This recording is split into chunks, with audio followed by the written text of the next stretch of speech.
Hey guys, welcome back to the series of HTML.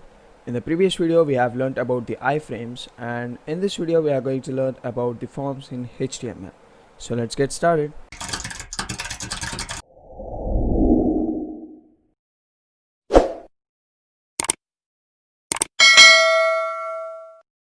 Alright, what does HTML forms do?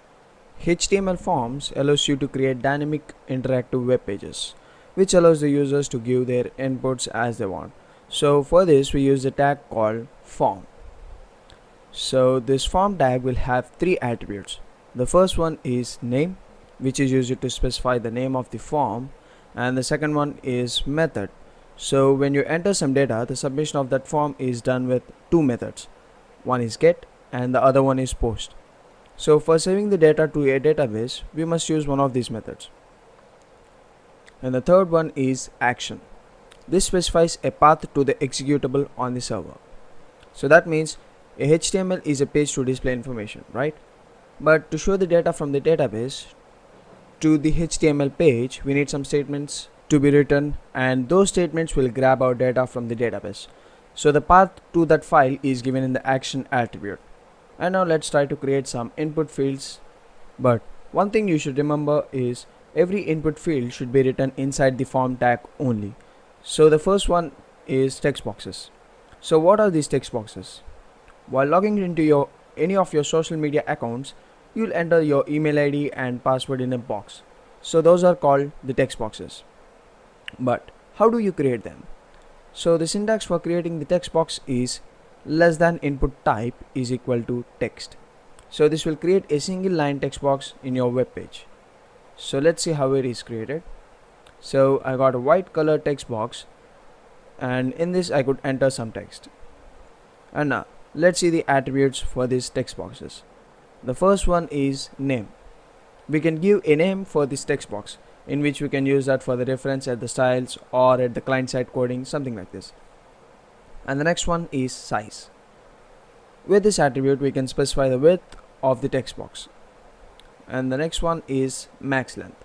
This attribute is used to allow the limited characters required. For suppose we are asking the user to enter his mobile number.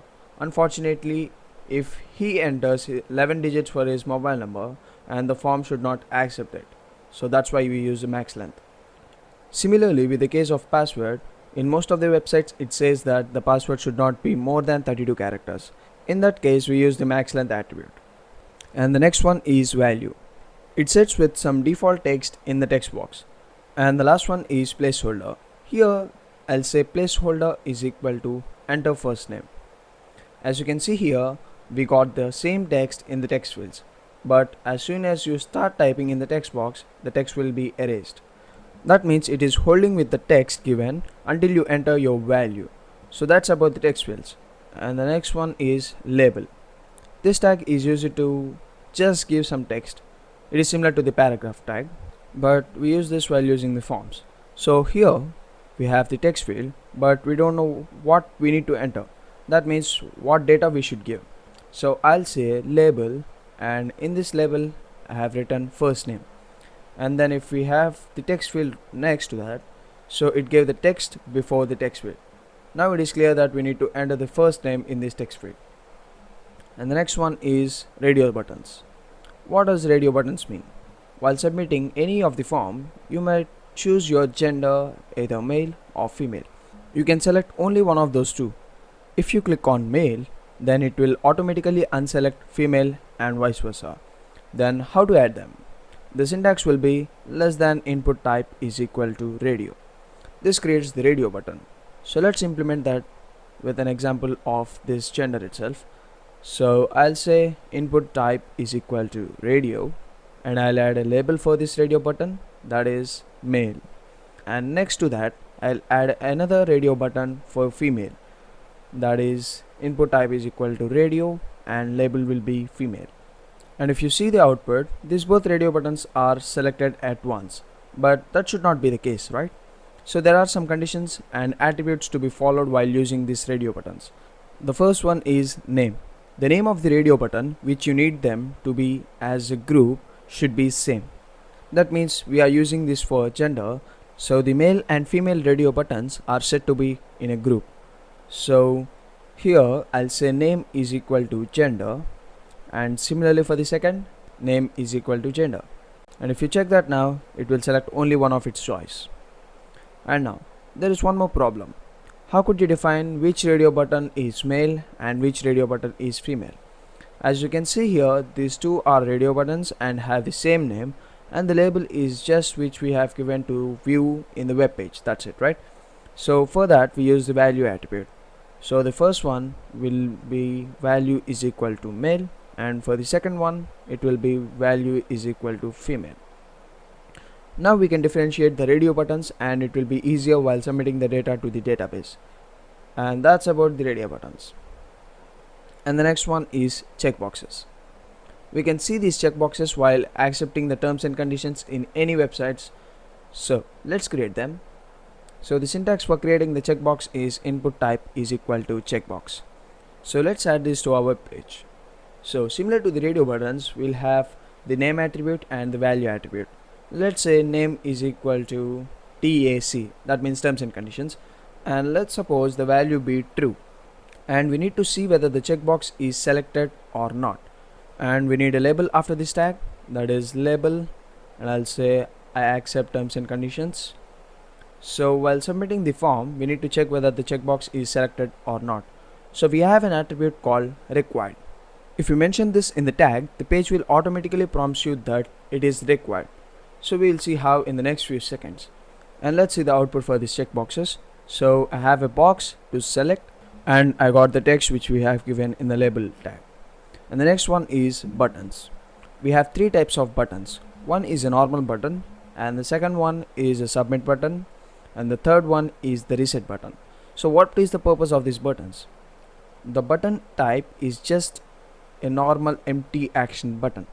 By default it does not perform any action unless we mention. So I have one text field in the web page, and now I'll add the button, that is less than input type is equal to button, and the value for this will be hello.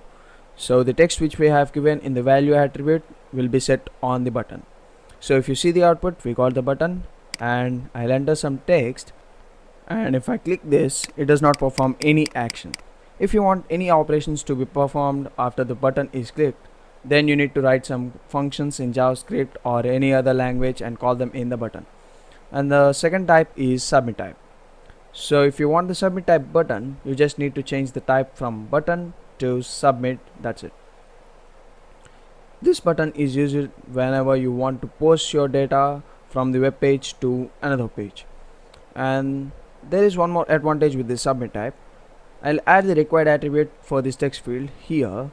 As we have discussed before, as soon as we click this, the data in the form is going to transfer from one page to another page, but we did not mention any destination page here.